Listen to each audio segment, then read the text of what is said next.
AI, it's every way you turn these days, changing how we work, how we play, even how we think. But is it all happening too fast?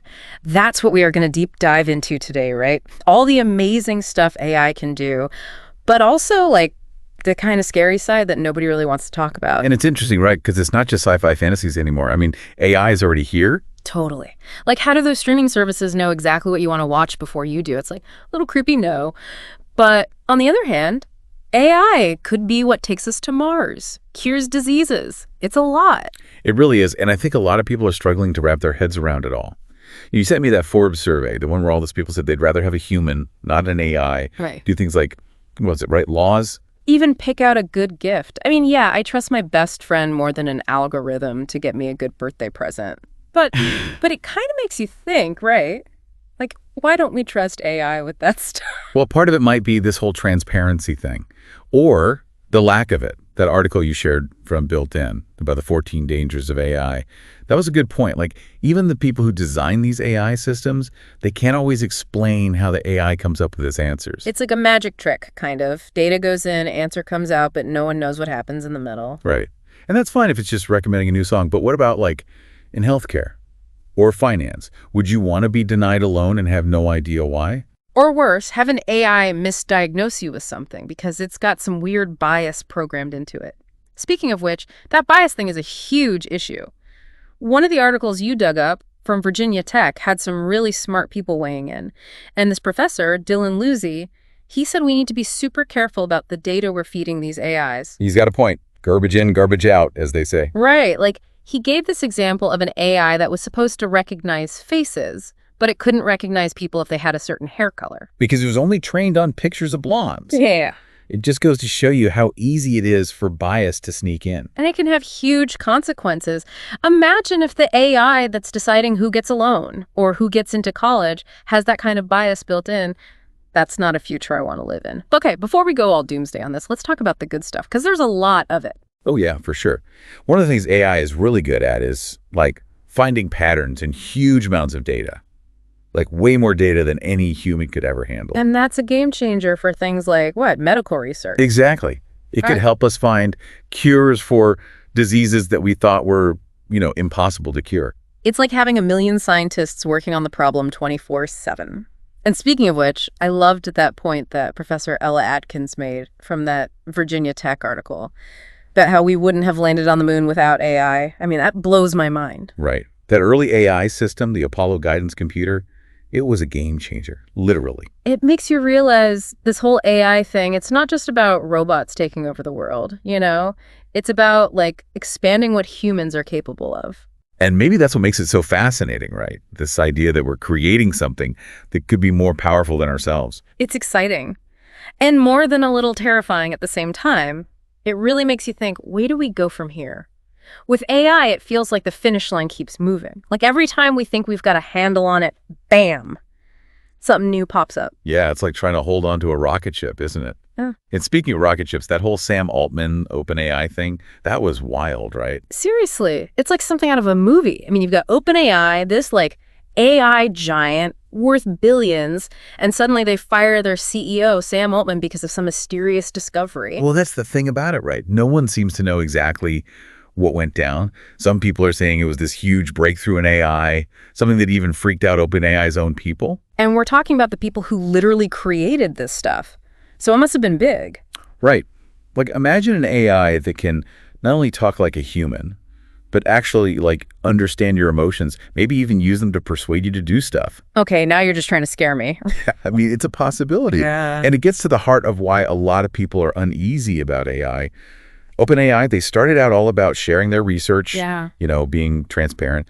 But then they kind of did a 180, went all secretive and corporate. Right, because suddenly there's billions of dollars at stake. So what's more important, making a profit or making sure AI doesn't turn into, like, a supervillain? That's the million-dollar question, isn't it? And it's not just OpenAI. Even Elon Musk, he was one of the founders, right? And he's been warning about the dangers of AI for years. Remember that time he compared creating super intelligent AI to summoning the demon? Okay, yeah, that was a little dramatic, even for Elon. But it kind of makes you think, if even he's worried.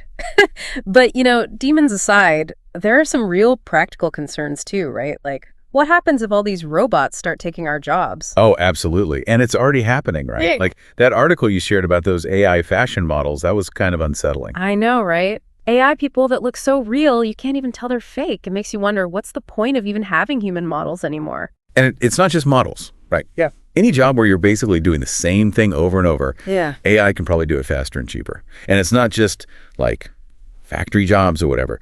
AI lawyers, AI doctors, even AI programmers, it's all happening. So are we all going to be out of a job in 5 years? Should I start learning how to code robots now? I think it's more complicated than that. Every time there's a new technology, it changes things, sure, but it also creates new opportunities. Okay, so maybe I don't need to panic just yet, but how do we make sure people are prepared for this? Like AI revolution, what are we supposed to be teaching our kids so they don't end up replaced by robots? It's a good question, and I don't think anyone has all the answers yet. But I think it's less about like specific skills and more about being adaptable, being able to learn new things quickly, to solve problems creatively, that kind of stuff. Those are things AI isn't so good at least not yet. So it's not about competing with the robots, it's about learning to work with them, or at least alongside them without freaking out. Exactly. It's about embracing the possibilities while also being aware of the potential downsides, right? And most importantly, talking about it, having open, honest conversations about what kind of future we want to build with AI. Because it's not like we can just hit the undo button on all this, right? AI is here to stay. It's kind of wild, right? Like, we're talking about AI taking our jobs, but then there's this whole other level of like, what if these things become self-aware? What if they actually start thinking for themselves? It's the ultimate question, isn't it? Like, what does it actually mean to be intelligent? And can we even tell if something else is really thinking, feeling, being conscious, you know? Right. Like, are we just talking about really fancy algorithms, or is there something more going on there?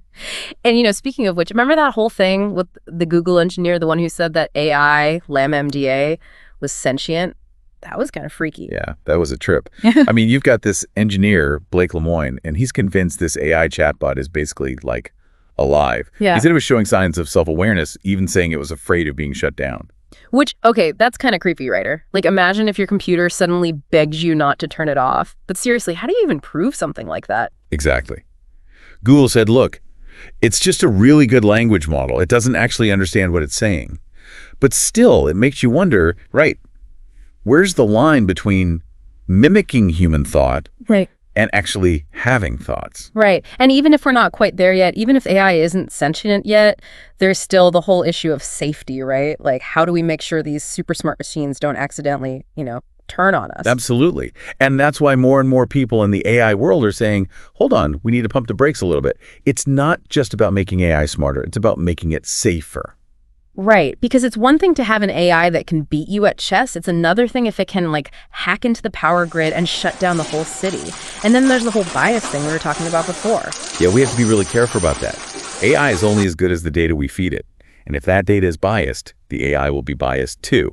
And that could have like really serious consequences for people's lives. Absolutely. So it's not enough to just build these amazing AI systems. We have to make sure they're used for good, not for harm. It's a big responsibility, right? Huge. And it's on all of us, not just the tech geniuses. Yeah. We need to be having these conversations, asking tough questions, and making sure AI is used to make the world a better place, not a scarier one. Because, like we've been saying this whole time, the future of AI isn't written yet. It's up to us to decide what we want it to be.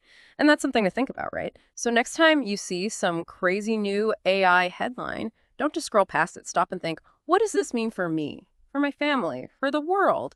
Because AI is here to stay. It's up to us to make sure it's a good thing.